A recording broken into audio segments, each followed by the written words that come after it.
Hey, welcome to the Upland Nation podcast. I'm Scott Linden, your host on this adventure into the uplands and the training fields, the backyard, and all those places you socialize your bird dog. Got a lot to cover in this one, including the main topic. I want to thank Callie Parmley at Gun Dog Magazine for giving me the assignment. Just showed up in their book last month. I get so many questions about getting a new dog or getting a first dog. We're going to address those. I'll have some gentle suggestions and observations based on the 500 or 600 dogs I've watched over the years. We'll delve deep into the whys and wherefores, the breeds and personalities of the dogs and the people who might own them. That'll be our main topic. But we have a lot more to cover. In fact, I'm going to preview our Fur Feathers Friends event for this year. A little different, a little bit more inclusive, and everybody can get involved, and everybody could win a prize as well. We'll also cover the Upland Nation Glossary on the letter J this week. And your dog's favorite birds? Yeah, we're going to ask everybody out there what their dog's favorite birds are. And we're also going to ask about your own favorite birds. When you're training, do you use a training bird? So all of those coming up in the Upland Nation podcast, made possible by RuffLand Performance Kennels, Sage and Breaker Gun Care Products, Pointer Shotguns, Dr. Tim's Natural Performance Dog Food, Mid-Valley Clays and Shooting School, and make a note, also by FurFeathersFriends.com. So, it's training season, and a lot of you are out there doing it. I know I am. Every day in every way, trying to get Flick steady to wing shot and fall, and kind of just polish up the retrieve thing. When he's a little distracted, that's our biggest problem. He'll bring the bird all the way back and lay it at my feet. Now, I don't mind that most of the time, except, I'm such a bad shot that if he lays a wing-clipped bird at my feet, it may run off again, and he may or may not be inclined to go get it one more time. You're doing a lot of steadiness work. Some people are working on water retrieves. A lot of people are working on that whole idea of obedience as it applies to a field situation.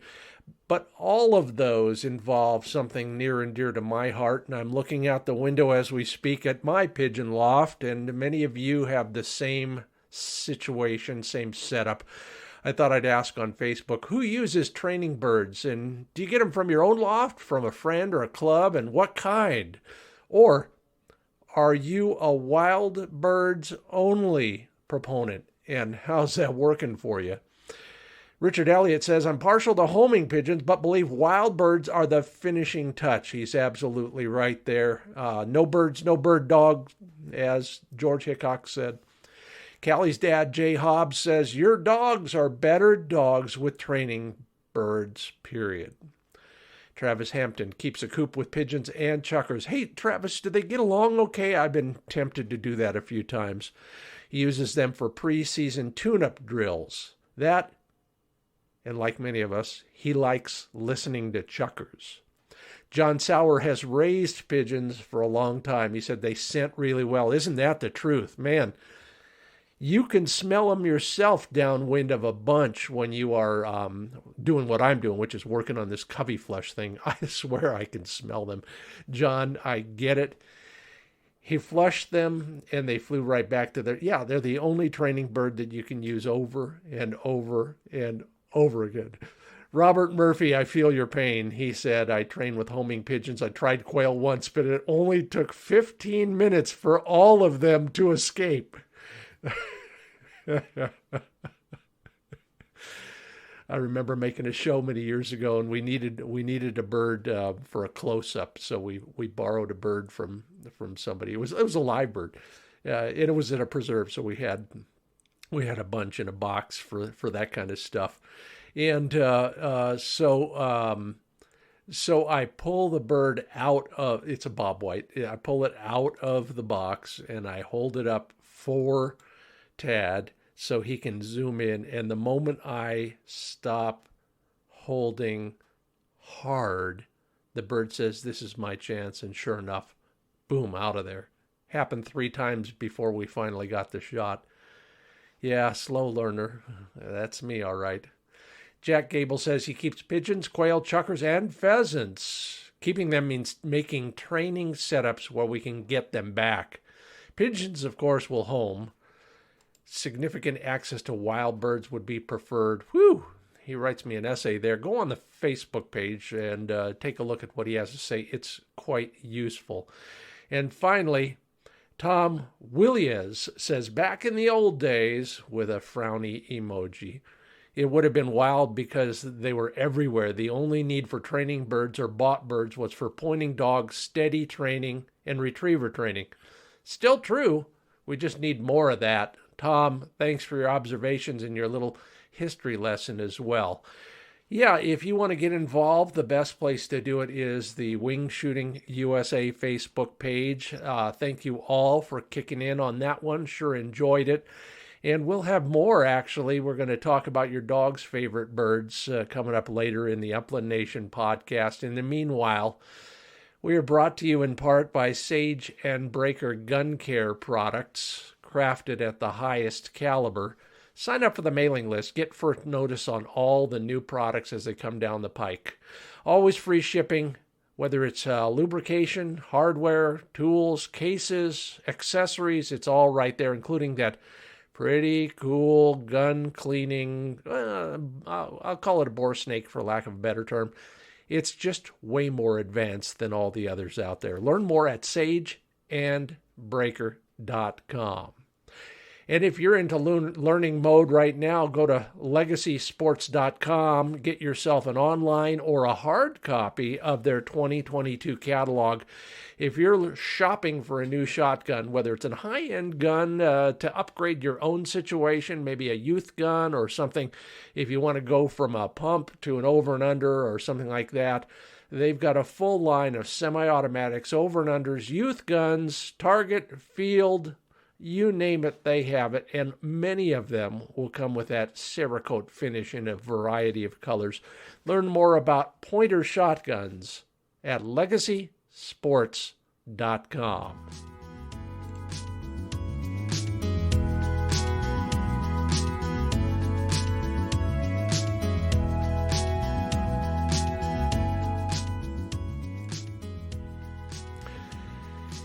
You know, this podcast today, the subject matter has been, preying on me for years and years. Once a week, I'll get an email or a phone call for somebody saying, "Oh, man, I love that dog. I see it on TV. I want to get one just like that."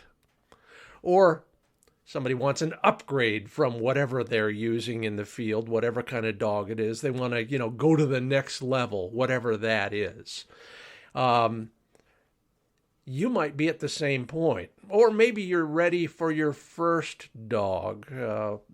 I decided finally to get it all off my chest. And lucky enough, as I said, Gundog Magazine was willing to take that story. And if you are a subscriber, you can look it up right now. It's in the current edition of Gundog Magazine. But I thought I'd touch on those same subjects here for all the people who are at that point. They're seeing everybody else with a new puppy, or they're starting their training day schedule with other people in other places, meeting other kinds of dogs. And so whether it's your first dog or your next dog, you may be at the same point. So many others are wondering what breed is right for you. All right, now sit down, keep your mind open, because my top line suggestion to almost everybody, almost all the time, especially for a first dog, Labrador Retriever. Now, you know as well as I, if you've worked with them, and I've done a bit of that, I'll go into that a little bit in a moment, but any self-respecting lab will want to please its owner. In fact, they'll probably do backflips for you if you ask, and while they're going up, they'll ask how high. They won't wander out of gun range. especially if you do a little bit of training in that area. They'll swim the icy ponds, they'll crash through that standing corn, and most of the time, again, with a little training, they'll sit quietly in a blind.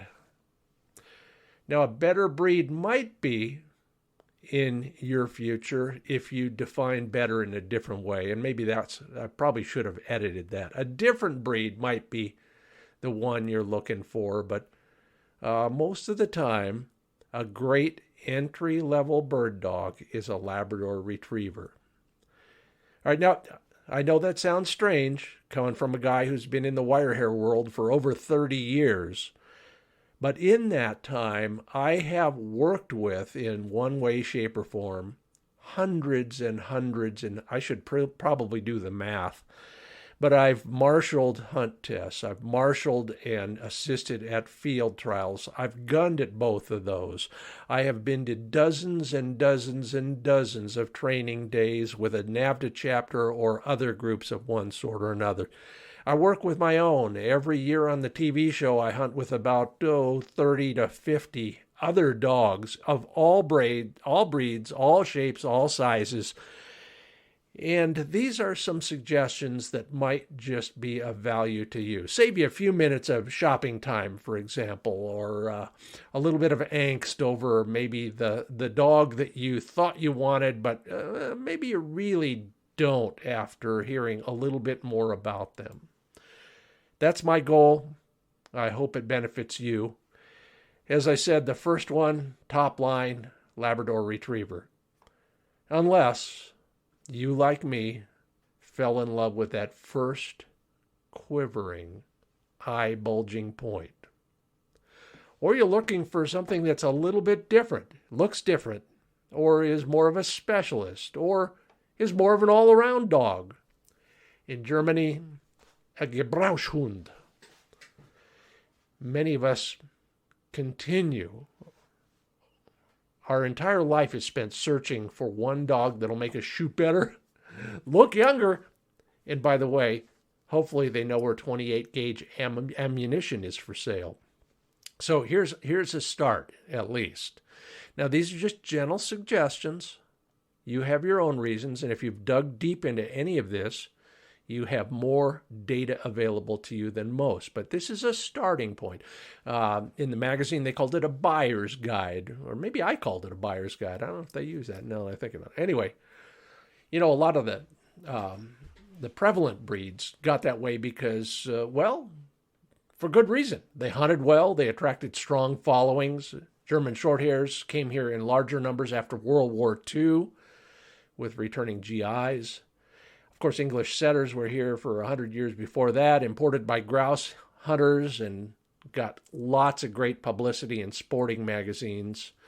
The field trial world, out of which springs many of our kind of criteria, our parameters, they are big on the pointers, formerly known as English pointers. So we see all of them in one way or another. And then, of course, demand begets supply, and more information is now available thanks to the internet, which exposed us to sushi, hip-hop, and, of course, many of those new, more obscure gun breeds.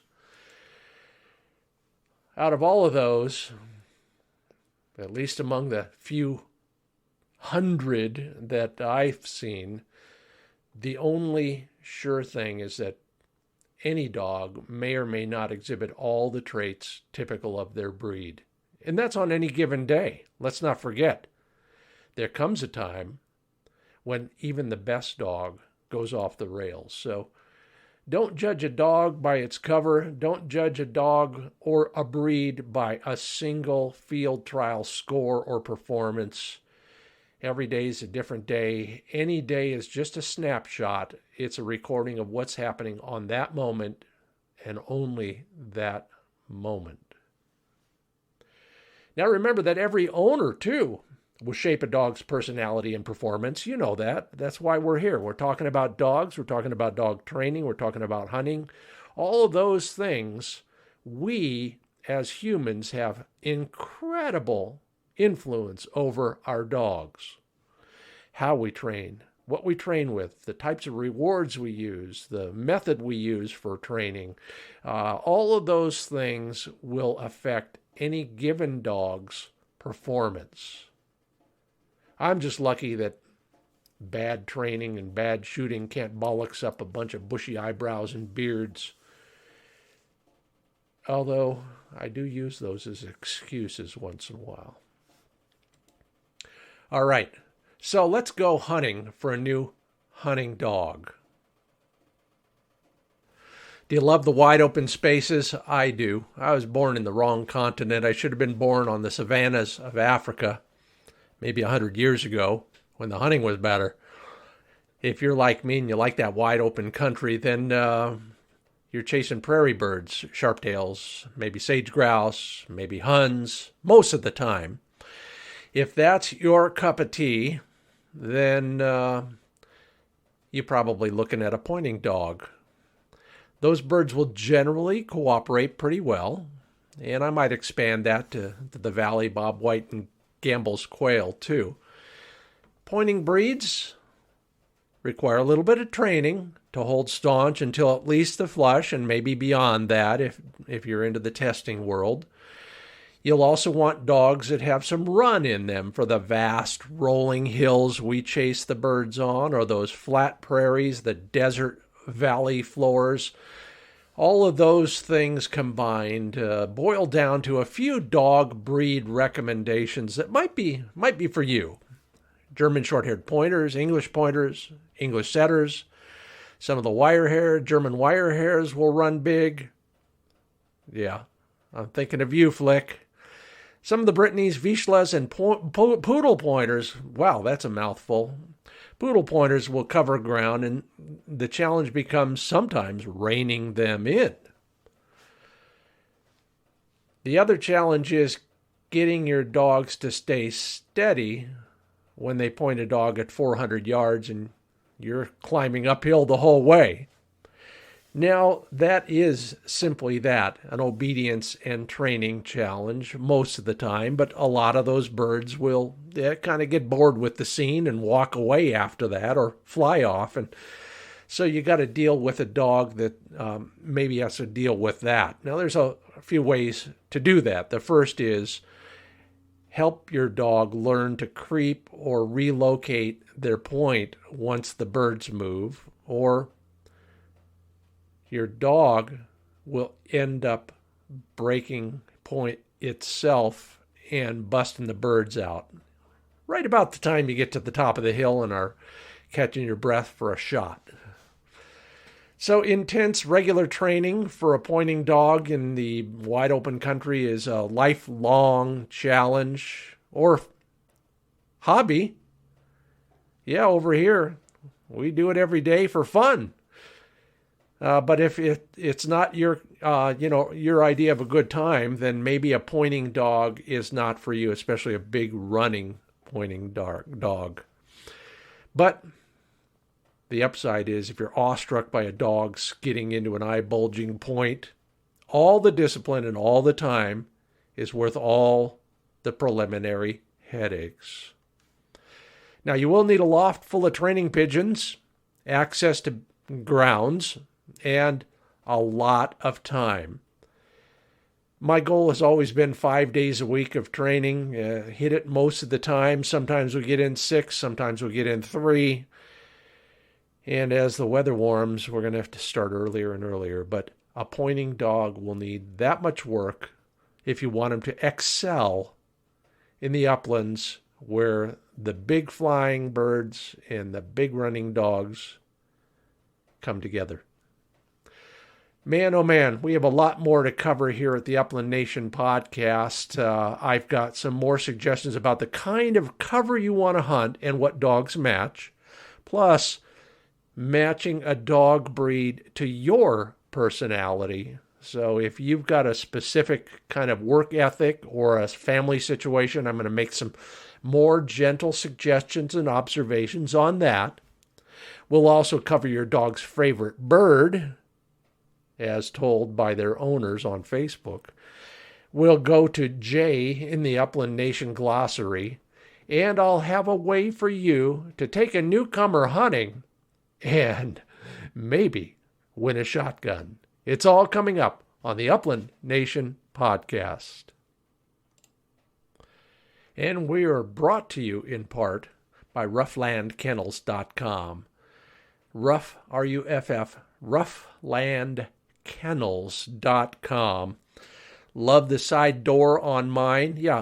Front door, if you will, plus a side door. That way, no matter how I configure my truck, Flick can get in and out. Well, I can help him get in and out simply and with less confusion than most wire hairs experience most of the time.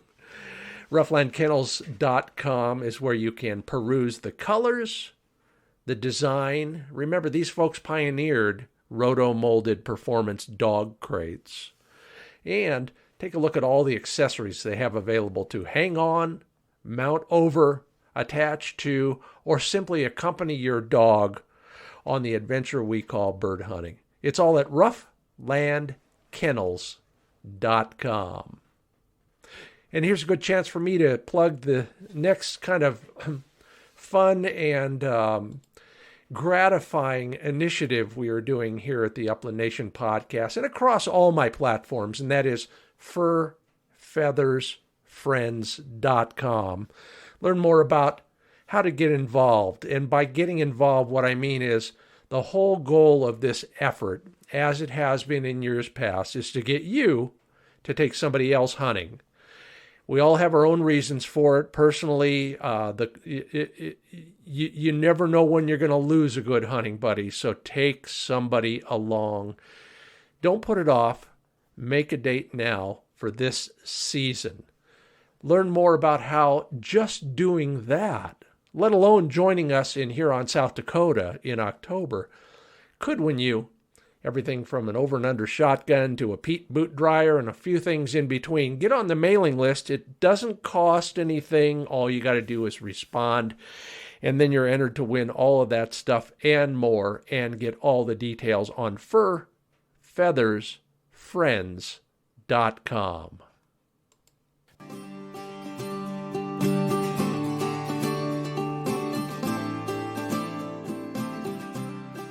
And the Upland Nation podcast continues our adventure into dog breeds and why some are right and some are less right for you or somebody else you're talking with.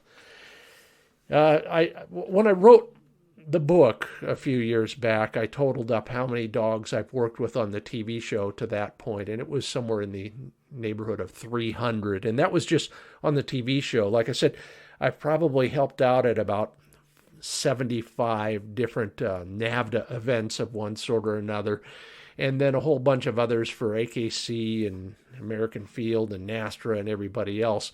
Seen a lot of dogs in that time, and while I'm not an expert on any of them, including my favored breed, German wire-haired pointers, I have seen some things that might be of interest or value to you if you're shopping around.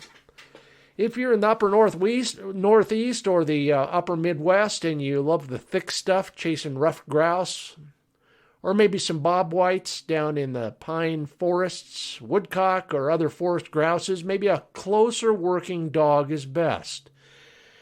Maybe a deliberate, slower hunting style, closer range. Those are the things that I would look for if I was a guy chasing roughies most of the time.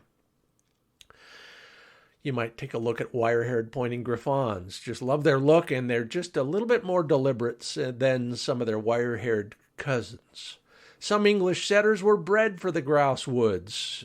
Ditto some pointers. Make sure if you're shopping that's what you find. You can relax behind a Spinoni Italiano. Yes, I've got a penchant for those wire-haired breeds, but they are ideal out of great close-working hunting stock. Now, caveat, when we test in the NAVDA program, all the breeds are expected to adjust their range to the cover at hand. So if you got a well-bred, versatile dog of any sort and you train it well, they might meet your needs. Now, again, if you don't want to work on pointing, Plenty of happy-go-lucky flushers are on the menu. Size for everyone from methodical retrievers of all sorts. In fact, I think I told you this, the first brown flat-coated retriever I ever met was at Pheasant Fest a couple months ago. And so take a look at all of those retriever breeds. Make sure you get them out of hunting stock.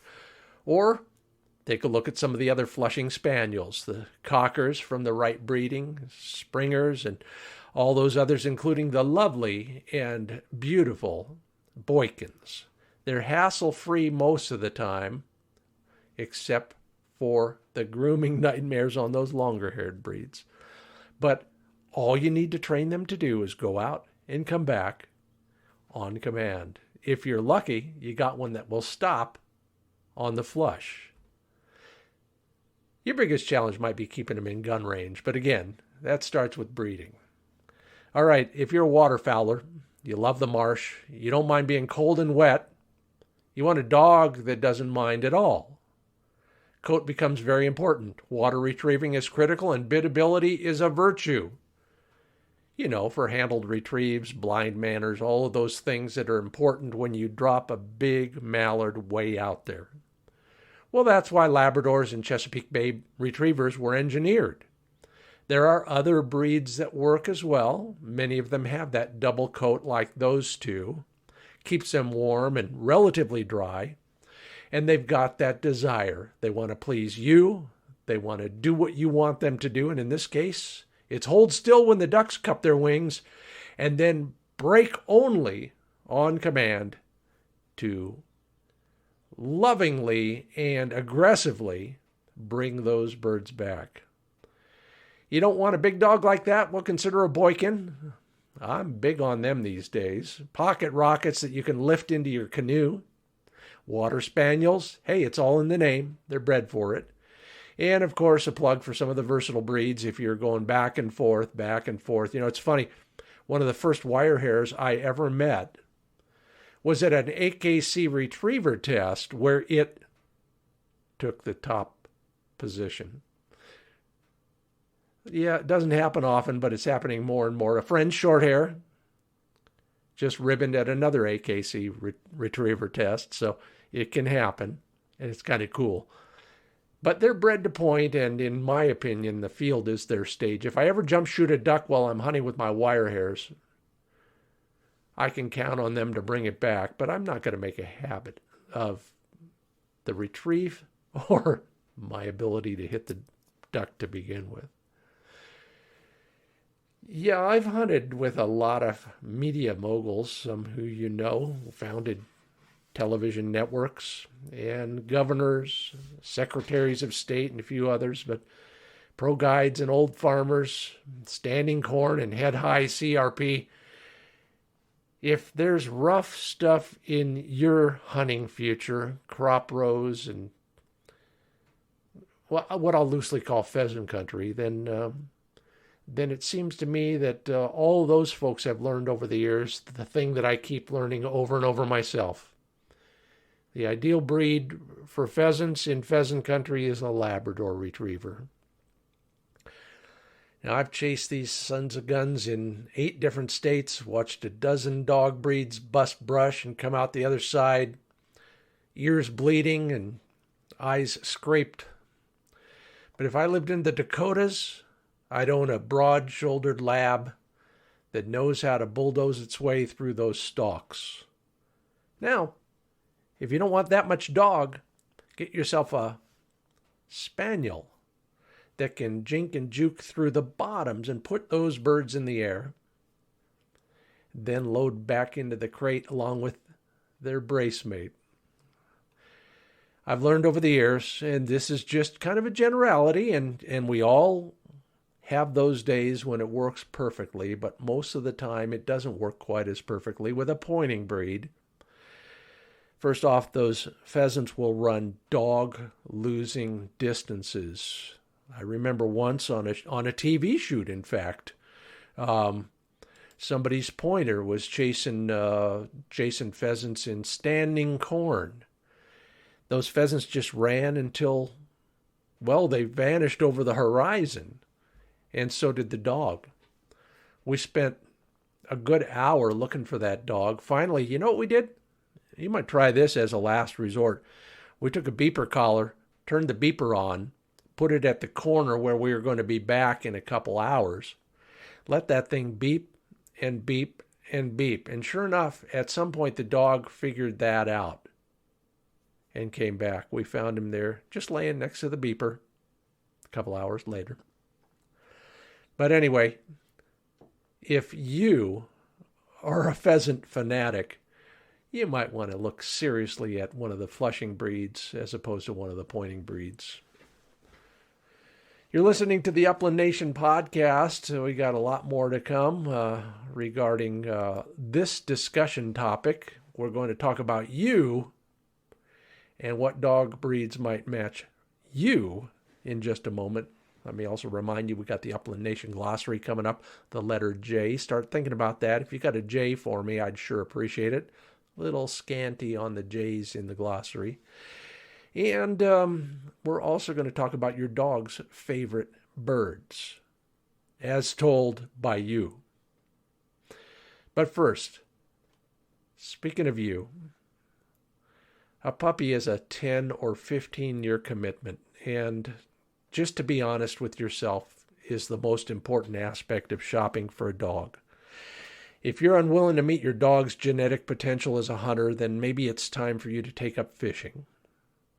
Just being honest, save everybody a lot of time and trouble, and maybe save a dog's life. Don't go down that road, but you know what I mean. But if you are bound and determined to get a bird dog, or a new bird dog, or your first bird dog, or another bird dog, then maybe some of these will ring true with you. Hey, Scott, I'm new to hunting. I have a couple kids and I live in the city. All right, if that's you, then minimal training and maximum unconditional love from a Labrador Retriever might be your cup of tea. Sound familiar? Yeah, they'll do a creditable job in the upland, and they'll do great work in the water as well. They're the ultimate family dog and can't be beat if you want to dip your toe into the gun dog world. If you have a little bit more time and energy, a field-bred cocker, a springer, even a golden retriever out of the right strains could be on your list. And since we're talking generalities and my own observations, consider a female puppy when it comes time to make your request. By and large, they'll be more biddable. How about if you have a tolerant spouse and you love wide open spaces? Call me. Let's go hunting. Dive headfirst into the dazzling world of pointing dogs. You'll need training birds and grounds for training, miles of exercise every day. Then welcome to the cult. Buy a GPS collar and start working with your new best friend. It could be a short hair, a Vizsla, Brittany, wire hair, Griffon, pointer, or setter. Yeah, you need a few things to keep those kind of dogs occupied, happy, and one of those is a tolerant spouse. All right. What if you only hunt a couple times a year, and most of the time what you really want is a jogging buddy? That familiar refrain. Get yourself a Labrador. Teach it 2 skills. Come and stay, and you'll do just fine. The fetch part is already in their DNA. So if you're a very, very infrequent hunter, you want a companion dog, and a Labrador just might fit the bill. But if that's all you do in the hunting world, maybe what you really need is a pool table instead. Scott, I've had a short hair, and I want to try something new. Sure. You want one close to that from a personality and performance standpoint? Try a wire-haired breed. Or go farther afield, get a small Munsterlander or a Vizsla. You like Labradors and you're ready to upgrade, so to speak? get a field-bred water spaniel or a flat-coated retriever. If you like pointers and you want to change of pace, try a spaniel. Fasten your seatbelt. Or take the plunge, couple a flusher with a pointer and, well, throw away all your other hobbies. I'm retired, slowing down, but I still love hunting with the dog. If that's your situation, and no judgment, I'm getting close. If you want an easy-keeping, slower-moving, closer-working dog, here's my list so far. Wire-haired Pointing Griffon, Spinone Italiano, Clumber Spaniel, Bracco Italiano. Oh, and did I mention Labradors? How about if you drive a vintage MG or you shoot old Parkers? You live in a home designed by Frank Lloyd Wright. Well, then you may be looking for a kind of a slightly different dog, kind of a cool, unusual, eye-catching. You better shop carefully because the breed selection, the gene pool is shallower in many of these breeds, but there are a lot of outlying breeds that now have strong support here in the U.S. and a close alliance with their parent club, usually in Europe. Look at the Braque Français, the Braque Bourbonnais, Espagnol, Breton. How about the curly-coated retriever, the Czesky Fusek, or the Bracco Italiano? Yeah, they all have strong ties to their European roots that could help you should you decide to obtain a dog like that. Get ready for the third degree when it comes to buying one from a reputable breeder. Then go all in. Join the local chapter and the breed's governing club in the home country and enjoy your adventure into, I guess I'll call it a slightly more esoteric hobby. Unusual breed, less well known. Oh, not for me. No, I'm a football coach or a retired Marine. Well, if you are one of those or something along those lines from a I guess I'll call from a personality perspective, then you need a dog that can cope with your dominant personality. Short hairs can usually do that. Pointers are right in there. Chesapeake Bay Retrievers. Some German wire hairs are that tough. I'm not advocating that you use tough love per se in your training program, but if you are just a little bit, if you lean forward when you sit down, you want a dog that can handle your personality. Springers can do that too.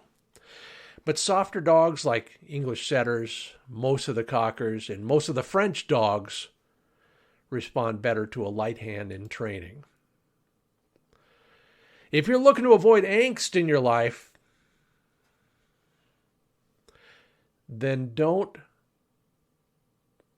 let me put it this way. Don't go with some of the obscure breeds.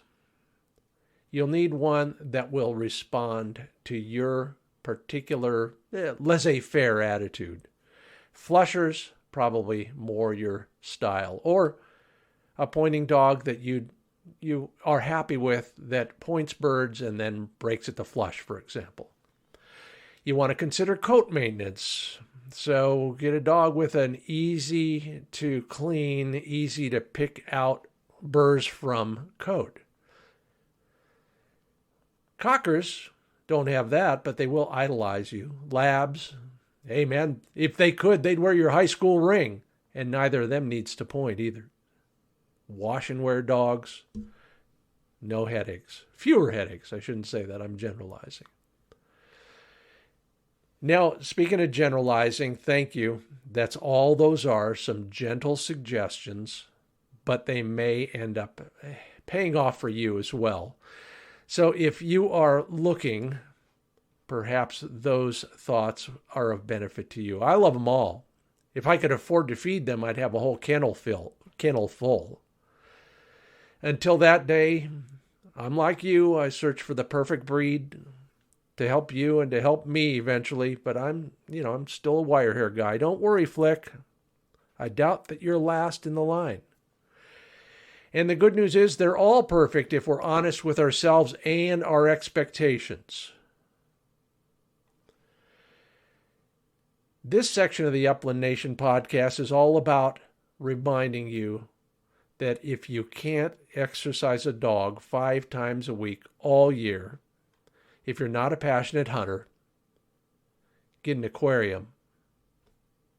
If you're looking for a 4-legged manifestation of your toxic masculinity, find a therapist, not a dog breeder. But if you're willing to live the life, or if you're still in it and you're looking for something different, welcome and good luck. And think about a Labrador. I got more in the article, dig into how to buy a puppy or even a started dog. It's all at Gundog Online. If you're not a subscriber, please get involved.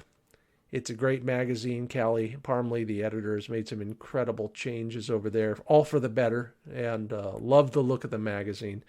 We've got a lot more coming up, including the Upland Nation Glossary, your dog's favorite bird, and a chance for you to win a shotgun, a boot dryer, a very rare real bird bumper. It's all coming up on the Upland Nation podcast. First,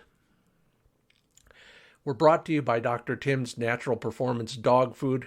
They have something for every activity level and every life stage. Now they also have supplements, toppers, treats, and all sorts of other great things to add that are all natural and all put together, formulated and created by Dr. Tim Hunt, a veterinarian and sled dog competitor. The guy knows about performance.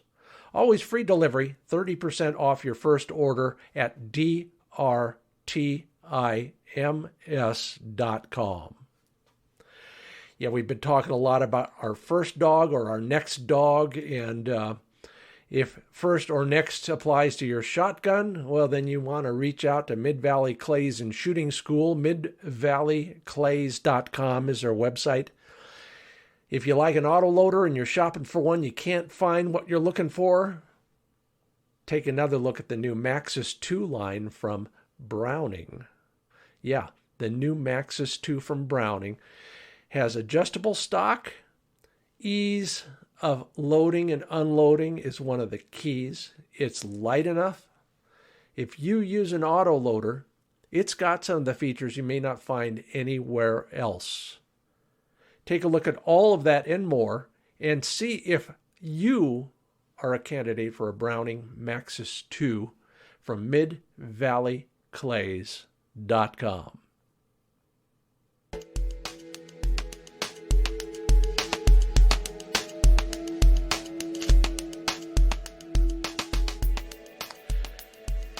And welcome back to the Upland Nation podcast.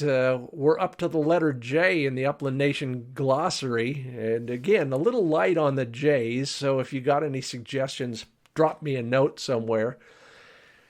This one was fun. I didn't know this. Did you know? J for Jip, J-I-P. A lot of folks will spell it G-Y-P, which is probably closer to the Old English version, which probably came from some other foreign obscure language. Jip, especially among the hound community, refers to an unbred female. Jip, J-I-P or G-Y-P. Jip is our entry this week in the Upland Nation Glossary. All right. So I asked on Facebook, and I'm astounded by the answers. Granted, they're really your favorite birds, but I asked what your dog's favorite bird species was, and got some great answers. Michael Augello says, woodcock. It's the one we have the most experience with, and shows me a great picture of his. I think it's a griff, isn't it, Michael? Kind of hard to tell with the coat wet like that. Holding in its mouth a woodcock, of course. Gordon Vavrick. Yeah, welcome to the club, Gordon. Chucker by far. He's got a tailgate photo of his wire hair with looks like a limit in most states of Chucker. I love that. Eric. Hey, Eric, you still owe me a podcast interview. Eric Thompson. Chuckers are her hands down favorite. And by her, he means one of his lovely, beautiful, in-shape, wire-haired pointing griffons. Those hills are where she built her confidence and the bird she had in her mouth the most. And that's a great picture. Kind of oh, it's a video. Okay, I'm going to play it for you. Yeah, she just brought it back, and now she gets another nibble. Not really, literally a nibble, but just a chance to hold it. And boy, I love that idea. Eric, we are of like mind on the training for the retrieve. And Spiegel loves them all. No, Anne's dog loves them all. They're in Pennsylvania, so it's woodcock, quail, and fez when they come out west. Grouse numbers tough last year. Do not see nor shoot as many as they really wish they could. Matt Templeton says his dog got a pointy tail. That's all. I can't tell what it is, but his dog loves pheasants, especially if water retrieves are involved.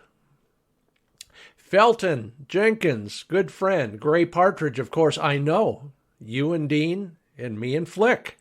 See you next season. Steve Selvig says, Huck and Drake, a griff and a springer, like 'em all. Prairie grouse, high on the list. Quail and woodcock, right up there as well. Jay, I'm going to say Netner, says his dog loves anything he manages to hit. Almost exclusively these days, pheasants, but woodcock can be crazy when the migration comes through. His dogs loves them all. And Lance Larson, great shot of one of your beautiful Weimaraners with a pheasant in its mouth. What else is there to life? Thank you all for being a part of the Facebook page at Wing Shooting USA or the Upland Nation Facebook page. I talk to you both on both of those pages all the time. Appreciate that a lot.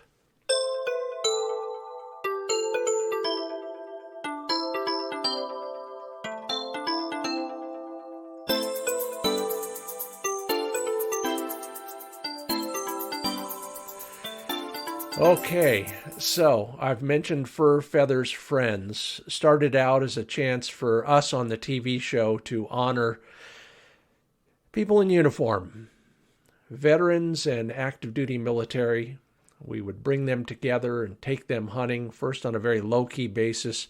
Then the next year we had 150 folks show up at Ravenwood Lodge in Kansas. Half of them dog handlers, many from the NAVDA organization. The other half, folks to be guided, active duty and retired military. What an incredible time. This year, everybody can take place. Yes, we're going to have a little gathering, very low-key, in Huron, South Dakota. If you want to join us there, you're welcome to. Have a few campfires, do a podcast or two. Just share the fellowship, which is what it is all about. Learn more at furfeathersfriends.com. And like I said, everybody can be involved because this year I want everybody everywhere within the sound of my voice or all my social platforms to please consider it your invitation to take somebody hunting for the first time, for another time, for what may end up being the last time.